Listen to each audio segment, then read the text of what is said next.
شروع اللہ کے نام سے جو بڑا مہربان نہایت رحم والا ہے۔ الف لام میم را۔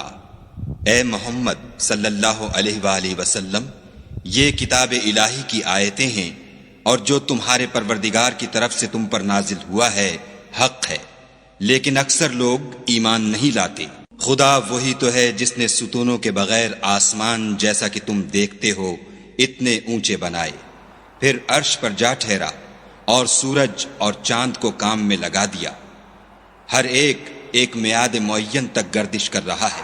وہی دنیا کے کاموں کا انتظام کرتا ہے، اس طرح وہ اپنی آیتیں کھول کھول کر بیان کرتا ہے کہ تم اپنے پروردگار کے روبرو جانے کا یقین کرو۔ اور وہ وہی ہے جس نے زمین کو پھیلایا اور اس میں پہاڑ اور دریا پیدا کیے اور ہر طرح کے میووں کی دو دو قسمیں بنائیں۔ وہی رات کو دن کا لباس پہناتا ہے، غور کرنے والوں کے لیے اس میں بہت سی نشانیاں ہیں۔ اور زمین میں کئی طرح کے قطعات ہیں ایک دوسرے سے ملے ہوئے، اور انگور کے باغ اور کھیتی اور کھجور کے درخت، بعض کی بہت سی شاخیں ہیں اور بعض کی اتنی نہیں ہوتی، باوجود کہ پانی سب کو ایک ہی ملتا ہے۔ اور ہم بعض میووں کو بعض پر لذت میں فضیلت دیتے ہیں، اور اس میں سمجھنے والوں کے لیے بہت سی نشانیاں ہیں۔ اگر تم عجیب بات سننی چاہو تو کافروں کا یہ کہنا عجیب ہے کہ جب ہم مر کر مٹی ہو جائیں گے تو کیا از سر نو پیدا ہوں گے؟ یہی لوگ ہیں جو اپنے پروردگار سے منکر ہوئے ہیں، اور یہی ہیں جن کی گردنوں میں طوق ہوں گے، اور یہی اہل دوزخ ہیں کہ ہمیشہ اس میں جلتے رہیں گے۔ اور یہ لوگ بھلائی سے پہلے تم سے برائی کے جلد خواستگار یعنی طالب عذاب ہیں، حالانکہ ان سے پہلے عذاب واقع ہو چکے ہیں۔ اور تمہارا پروردگار لوگوں کو باوجود ان کی بے انصافیوں کے معاف کرنے والا ہے، اور بے شک تمہارا پروردگار سخت عذاب دینے والا ہے۔ اور کافر لوگ کہتے ہیں کہ اس پیغمبر پر اس کے پروردگار کی طرف سے کوئی نشانی نازل نہیں ہوئی، سو اے محمد صلی اللہ علیہ وآلہ وسلم، تم تو صرف ہدایت کرنے والے ہو، اور ہر ایک قوم کے لیے رہنما ہوا کرتا ہے۔ خدا ہی اس بچے سے واقف ہے جو عورت کے پیٹ میں ہوتا ہے، اور پیٹ کے سکڑنے اور بڑھنے سے بھی واقف ہے، اور ہر چیز کا اس کے ہاں ایک اندازہ مقرر ہے۔ وہ دانائے نہا و آشکار ہے، سب سے بزرگ اور عالی رتبہ ہے۔ کوئی تم میں سے چپکے سے بات کہے یا پکار کر، یا رات کو کہیں چھپ جائے یا دن کی روشنی میں کھلم کھلا چلے پھرے، اس کے نزدیک برابر ہے۔ اس کے آگے اور پیچھے خدا کے چوکیدار ہیں جو خدا کے حکم سے اس کی حفاظت کرتے ہیں۔ خدا اس نعمت کو جو کسی قوم کو حاصل ہے نہیں بدلتا جب تک کہ وہ اپنی حالت کو نہ بدلے، اور جب خدا کسی قوم کے ساتھ برائی کا ارادہ کرتا ہے تو پھر وہ پھر نہیں سکتی، اور خدا کے سوا ان کا کوئی مددگار نہیں ہوتا۔ اور وہی تو ہے جو تم کو ڈرانے اور امید دلانے کے لیے بجلی دکھاتا اور بھاری بھاری بادل پیدا کرتا ہے، اور رعد اور فرشتے سب اس کے خوف سے اس کی تسبیح و تحمید کرتے رہتے ہیں۔ اور وہی بجلیاں بھیجتا ہے، پھر جس پر چاہتا ہے گرا بھی دیتا ہے، اور وہ خدا کے بارے میں جھگڑتے ہیں، اور وہ بڑی قوت والا ہے۔ سود مند پکارنا تو اسی کا ہے، اور جن کو یہ لوگ اس کے سوا پکارتے ہیں وہ ان کی پکار کو کسی طرح قبول نہیں کرتے، مگر اس شخص کی طرح جو اپنے دونوں ہاتھ پانی کی طرف پھیلا دے تاکہ دور ہی سے اس کے منہ تک آ پہنچے، حالانکہ وہ اس تک کبھی بھی نہیں آ سکتا۔ اور اسی طرح کافروں کی پکار بیکار ہے۔ اور جتنی مخلوقات آسمانوں اور زمین میں ہے، خوشی سے یا زبردستی سے خدا کے آگے سجدہ کرتی ہے، اور ان کے سائے بھی صبح و شام سجدے کرتے ہیں۔ ان سے پوچھو کہ آسمانوں اور زمین کا پروردگار کون ہے؟ تم ہی ان کی طرف سے کہہ دو کہ خدا۔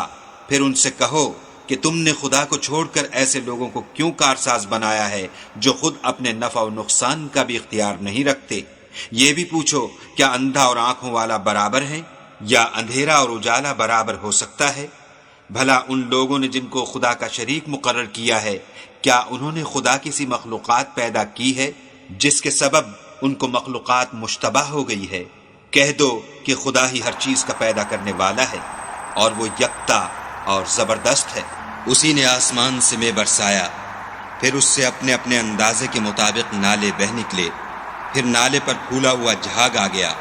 اور جس چیز کو زیور یا کوئی اور سامان بنانے کے لیے آگ میں تپاتے ہیں اس میں بھی ایسا ہی جھاگ ہوتا ہے۔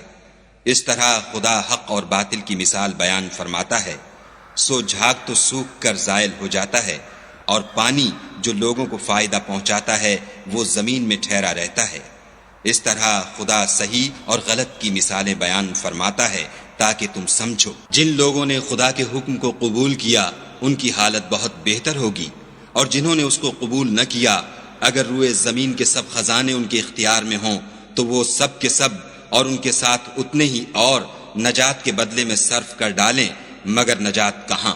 ایسے لوگوں کا حساب بھی برا ہوگا اور ان کا ٹھکانہ بھی دوزخ ہے، اور وہ بری جگہ ہے۔ بھلا جو شخص یہ جانتا ہے کہ جو کچھ تمہارے پروردگار کی طرف سے تم پر نازل ہوا ہے حق ہے، وہ اس شخص کی طرح ہے جو اندھا ہے، اور سمجھتے تو وہی ہیں جو عقل مند ہیں، جو خدا کے عہد کو پورا کرتے ہیں اور اقرار کو نہیں توڑتے، اور جن رشتہ قرابت کے جوڑے رکھنے کا خدا نے حکم دیا ان کو جوڑے رکھتے اور اپنے پروردگار سے ڈرتے رہتے اور برے حساب سے خوف رکھتے ہیں، اور جو پروردگار کی خوشنودی حاصل کرنے کے لیے مصائب پر صبر کرتے ہیں اور نماز پڑھتے ہیں، اور جو مال ہم نے ان کو دیا ہے اس میں سے پوشیدہ اور ظاہر خرچ کرتے ہیں اور نیکی سے برائی کو دور کرتے ہیں، یہی لوگ ہیں جن کے لیے عاقبت کا گھر ہے۔ یعنی ہمیشہ رہنے کے باغات جن میں وہ داخل ہوں گے، اور ان کے باپ دادا اور بیویوں اور اولاد میں سے جو نیکوکار ہوں گے وہ بھی بہشت میں جائیں گے، اور فرشتے بہشت کے ہر ایک دروازے سے ان کے پاس آئیں گے اور کہیں گے تم پر رحمت ہو، یہ تمہاری ثابت قدمی کا بدلہ ہے، اور عاقبت کا گھر خوب گھر ہے۔ اور جو لوگ خدا سے عہد واثق کر کے اس کو توڑ ڈالتے اور جن رشتہ قرابت کے جوڑے رکھنے کا خدا نے حکم دیا ہے ان کو قطع کر دیتے اور ملک میں فساد کرتے ہیں، ایسوں پر لعنت ہے، اور ان کے لیے گھر بھی برا ہے۔ خدا جس کا چاہتا ہے رزق فراخ کر دیتا ہے اور جس کا چاہتا ہے تنگ کر دیتا ہے، اور کافر لوگ دنیا کی زندگی پر خوش ہو رہے ہیں، اور دنیا کی زندگی آخرت کے مقابلے میں بہت تھوڑا فائدہ ہے۔ اور کافر کہتے ہیں کہ اس پیغمبر پر اس کے پروردگار کی طرف سے کوئی نشانی کیوں نازل نہیں ہوئی؟ کہہ دو کہ خدا جسے چاہتا ہے گمراہ کرتا ہے، اور جو اس کی طرف رجوع ہوتا ہے اس کو اپنی طرف کا رستہ دکھاتا ہے۔ یعنی جو لوگ ایمان لاتے اور جن کے دل یاد خدا سے آرام پاتے ہیں ان کو، اور سن رکھو کہ خدا کی یاد سے دل آرام پاتے ہیں۔ جو لوگ ایمان لائے اور عمل نیک کیے ان کے لیے خوشحالی اور عمدہ ٹھکانہ ہے۔ جس طرح ہم اور پیغمبر بھیجتے رہے ہیں اسی طرح اے محمد صلی اللہ علیہ وآلہ وسلم ہم نے تم کو اس امت میں جس سے پہلے بہت سی امتیں گزر چکی ہیں بھیجا ہے، تاکہ تم ان کو وہ کتاب جو ہم نے تمہاری طرف بھیجی ہے پڑھ کر سنا دو۔ اور یہ لوگ رحمان کو نہیں مانتے، کہہ دو وہی تو میرا پروردگار ہے، اس کے سوا کوئی معبود نہیں، میں اسی پر بھروسہ رکھتا ہوں اور اسی کی طرف رجوع کرتا ہوں۔ اور اگر کوئی قرآن ایسا ہوتا کہ اس کی تاثیر سے پہاڑ چل پڑتے یا زمین پھٹ جاتی یا مردوں سے کلام کر سکتے تو یہی قرآن ان اوصاف سے متصف ہوتا، مگر بات یہ ہے کہ سب باتیں خدا کے اختیار میں ہیں۔ تو کیا مومنوں کو اس سے اطمینان نہیں ہوا کہ اگر خدا چاہتا تو سب لوگوں کو ہدایت کے رستے پر چلا دیتا، اور کافروں پر ہمیشہ ان کے اعمال کے بدلے بلا آتی رہے گی یا ان کے مکانات کے قریب نازل ہوتی رہے گی، یہاں تک کہ خدا کا وعدہ آ پہنچے۔ بے شک خدا وعدہ خلاف نہیں کرتا۔ اور تم سے پہلے بھی رسولوں کے ساتھ تمسخر ہوتے رہے ہیں، تو ہم نے کافروں کو مہلت دی پھر پکڑ لیا، سو دیکھ لو کہ ہمارا عذاب کیسا تھا۔ تو کیا جو خدا ہر متنفس کے اعمال کا نگراں و نگہبان ہے وہ بتوں کی طرح بے علم و بے خبر ہو سکتا ہے؟ اور ان لوگوں نے خدا کے شریک مقرر کر رکھے ہیں، ان سے کہو کہ ذرا ان کے نام تو لو۔ کیا تم اسے ایسی چیزیں بتاتے ہو جس کو وہ زمین میں کہیں بھی معلوم نہیں کرتا، یا محض ظاہری باطل اور جھوٹی بات کی تقلید کرتے ہو؟ اصل یہ ہے کہ کافروں کو ان کے فریب خوبصورت معلوم ہوتے ہیں اور وہ ہدایت کے رستے سے روک لیے گئے ہیں، اور جسے خدا گمراہ کرے اسے کوئی ہدایت کرنے والا نہیں۔ ان کو دنیا کی زندگی میں بھی عذاب ہے اور آخرت کا عذاب تو بہت ہی سخت ہے، اور ان کو خدا کے عذاب سے کوئی بھی بچانے والا نہیں۔ جس باغ کا متقیوں سے وعدہ کیا گیا ہے اس کے اوصاف یہ ہیں کہ اس کے نیچے نہریں بہہ رہی ہیں، اس کے پھل ہمیشہ قائم رہنے والے ہیں اور اس کے سائے بھی۔ یہ ان لوگوں کا انجام ہے جو متقی ہیں، اور کافروں کا انجام دوزخ ہے۔ اور جن لوگوں کو ہم نے کتاب دی ہے وہ اس کتاب سے جو تم پر نازل ہوئی ہے خوش ہوتے ہیں، اور بعض فرقے اس کی بعض باتیں نہیں بھی مانتے۔ کہہ دو کہ مجھ کو یہی حکم ہوا ہے کہ خدا ہی کی عبادت کروں اور اس کے ساتھ کسی کو شریک نہ بناؤں۔ میں اسی کی طرف بلاتا ہوں اور اسی کی طرف مجھے لوٹنا ہے۔ اور اسی طرح ہم نے اس قرآن کو عربی زبان کا فرمان نازل کیا ہے، اور اگر تم علم و دانش آنے کے بعد ان لوگوں کی خواہشوں کے پیچھے چلو گے تو خدا کے سامنے کوئی نہ تمہارا مددگار ہوگا اور نہ کوئی بچانے والا۔ اور اے محمد صلی اللہ علیہ وآلہ وسلم، ہم نے تم سے پہلے بھی پیغمبر بھیجے تھے اور ان کو بیویاں اور اولاد بھی دی تھی، اور کسی پیغمبر کے اختیار کی بات نہ تھی کہ خدا کے حکم کے بغیر کوئی نشانی لائے۔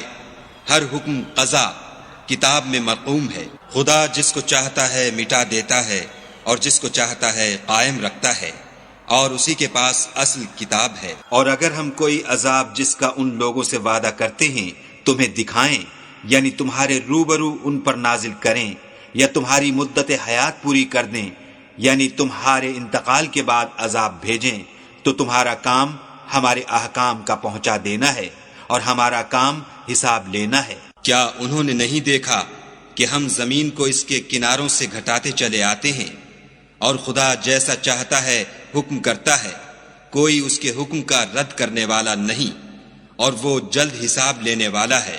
جو لوگ ان سے پہلے تھے وہ بھی بتہری چالیں چلتے رہے ہیں، سو چال تو سب اللہ ہی کی ہے۔ ہر متنفس جو کچھ کر رہا ہے وہ اسے جانتا ہے، اور کافر جلد معلوم کریں گے کہ عاقبت کا گھر یعنی انجام محمود کس کے لیے ہے۔ اور کافر لوگ کہتے ہیں کہ تم خدا کے رسول نہیں ہو۔ کہہ دو